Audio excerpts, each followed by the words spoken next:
Today we're going to meet the new grammar for stage 9. To begin with, we're going to take a look at these 3 English sentences.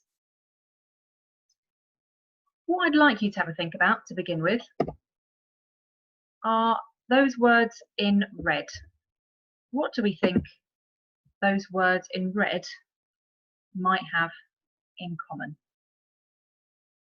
What I want you to think about here are whether we think those words in red are nominatives or accusatives. Now, we've met the nominative and accusative case in Latin before, the nominative being the noun that is doing the action, the accusative being the noun that is receiving the action. Here, those words in red are nominatives. They are doing the action. The teller is doing the action, she is reading. All right, so what do the words in green have in common? If they aren't the nominative, they are the accusative. They are receiving the action. The stories are being read. The food is being thrown. The dress is being given. It's these words in pink that we're going to be focusing on today that are going to be introducing our new grammar to us. And there's 2 particular English words that we're going to be using today with our new grammar, and it is to or for. And you can see that in those 3 sentences, the word to or for has been used. To the mother, for the slaves, for the dog. All right, let's look at this in Latin. This is a sentence from the model sentences that you've already taken a look at. Quintus servo pecuniam dedit. Let's apply our knowledge here. What I'd like you to have a think about is which word in the sentence you think the nominative is. Which noun is doing the action? It is Quintus.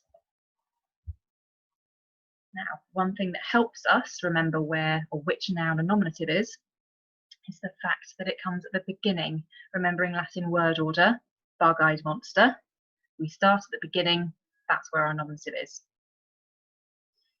Now, using bug-eyed monster, we've started at the beginning, we now need to jump to the end.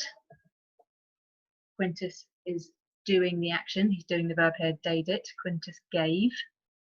And now we're going to come back into the middle of this sentence and have a look at those 2 nouns, servo and pecuniam.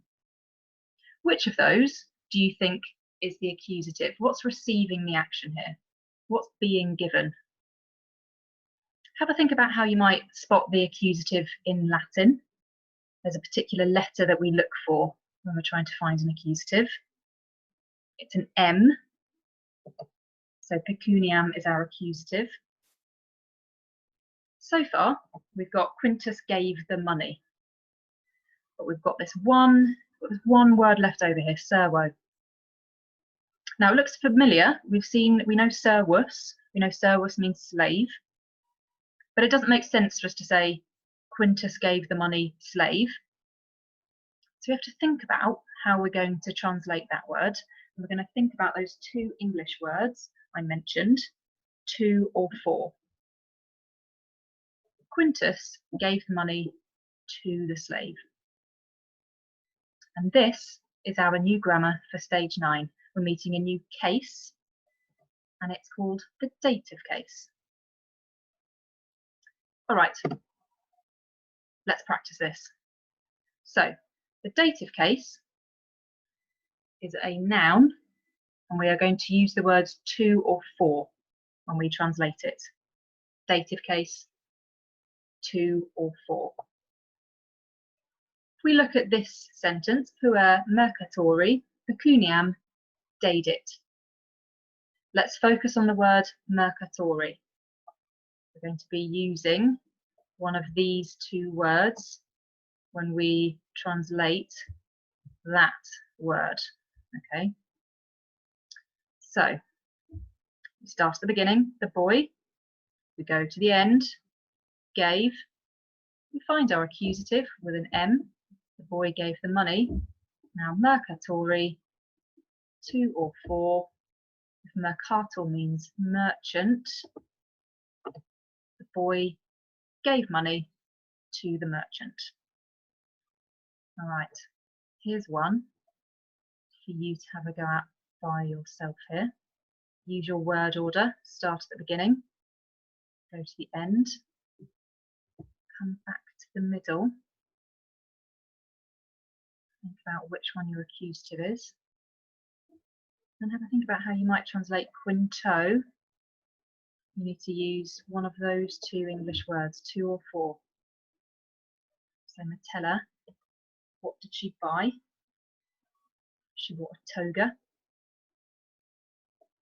She bought a toga for Quintus. And that is your dative case. Now, something else that's going to help you identify the dative is word order, which we've been discussing. Now, what I'd like you to do is take a look at this Latin sentence. And here's the English. Ancilla domino cibum ostendit, the slave girl showed the food to the master.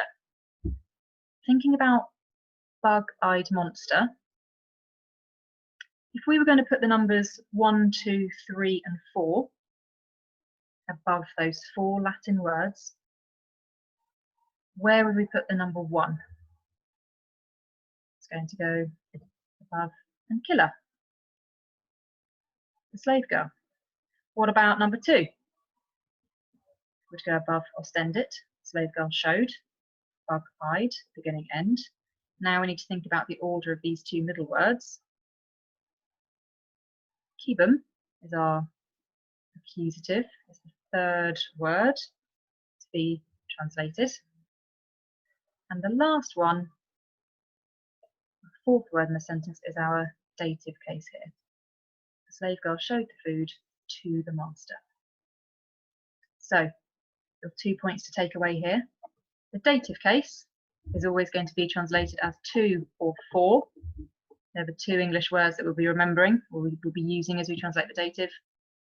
Second point, use your word order to remind yourself where you might find the dative. It's always going to be in the middle of our sentence in Latin, but in English it goes to the end. All right, good luck.